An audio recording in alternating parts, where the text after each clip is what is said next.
does culture contribute to the similarities and differences between each group member? For me, both cultures want a person to be successful.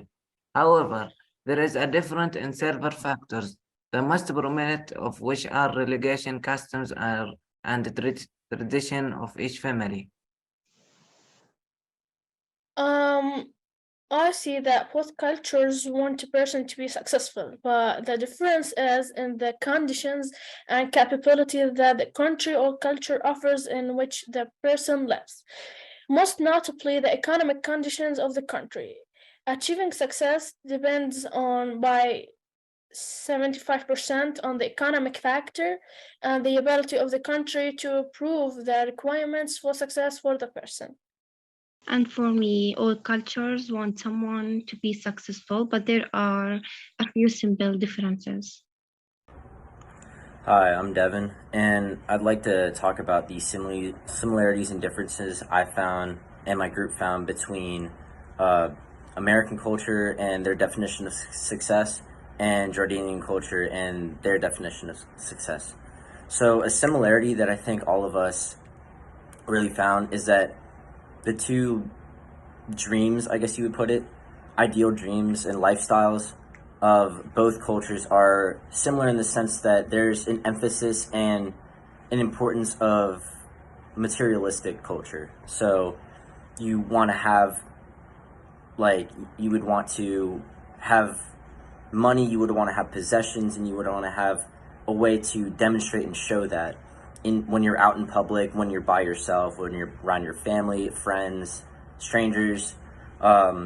Overall, yeah, like success is like being able to show the world that you can support yourself and show yourself that you can support yourself through materials and value that you possess and hold, whether that's through physical money, whether that's through having a nice car, a nice home, having a beautiful family with pets or something. Yeah, so there's still that emphasis in both societies about the materialistic culture that we found and agreed upon based on the responses of everybody. And I guess a difference would be that I think this wasn't for every response, but a common theme in many of the responses here for some of my classmates from the US is that there is an importance of mental well-being and happiness and just overall like self status. Like if you're happy with yourself, if you feel like you're establishing your accomplishments, if you're content with where you're at in society, maybe if you have aspirations to go further and you feel like you're setting yourself up for that and you're satisfied and proud of yourself for the approach that you're taking or the goals that you have, that's something that we talk about. Whereas there, it seemed like you kind of had to have something to show that bit of success. There wasn't really as much of a talk or conversation about how you were feeling personally, whether you had that happiness. Maybe there were a few responses that talked about making their family proud, making their family happy, meeting the expectations of their family, and that's something that we share here in the U.S. too. I personally experienced that, and some of my group members talked about that as well. But it's not necessarily personal happiness. So yeah, those are some similarities and differences that we found, and I think we had a great conversation. We didn't record it, but yeah, we were all kind of bouncing ideas off of each other, and a lot of it had to do with the similarity between, like I had previously mentioned, the similarity between having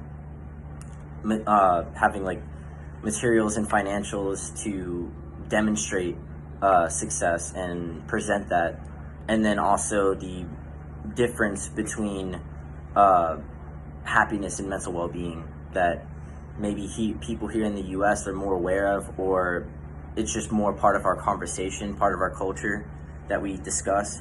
And there doesn't really seem to be as much of an emphasis on that. And I think both are totally acceptable. So yeah, I think that overall it was a good conversation that we had. I'm James. Overall, through the videos of the first Yarmouth project, I actually thought the presentations were pretty cool and different. It's kind of cool to see like all the different versions of success and how like different like cultures are. I found it pretty fascinating. Overall, I'm gonna be doing a difference and a similarity. A difference between the presentations would probably be like the distance of religion or like I guess the bonding with culture and religion. I guess for our kind of between Jordan and the U.S., I kind of see it as we're not so heavily focused on religion. Of course, religion is a big part, especially for a lot of people in here. But when you think of American culture, you think of pretty much everyone has their free choice to do what they want to do with their own religion. So yeah, I found a difference between those in the videos, and then a similarity would be an overall sense of bonding with family. There's a lot of mentioning of family in both in all the presentations. I just find that in a lot of similarities between the U.S. and Jordan. Obviously, if you want to have a happy life and a happy family, you know, like that's pretty much your goal.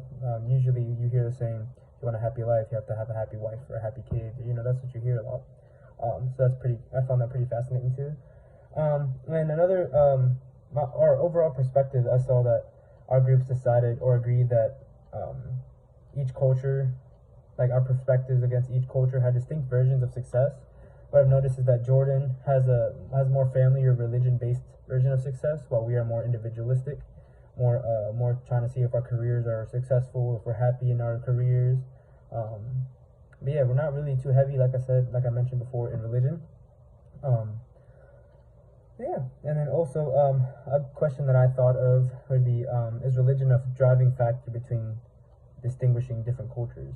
I know every country has a different religion, or like more average population that believes in one religion, but I want to know if that's a real driving factor, like to see like distinguishing different cultures. Yeah, thank you.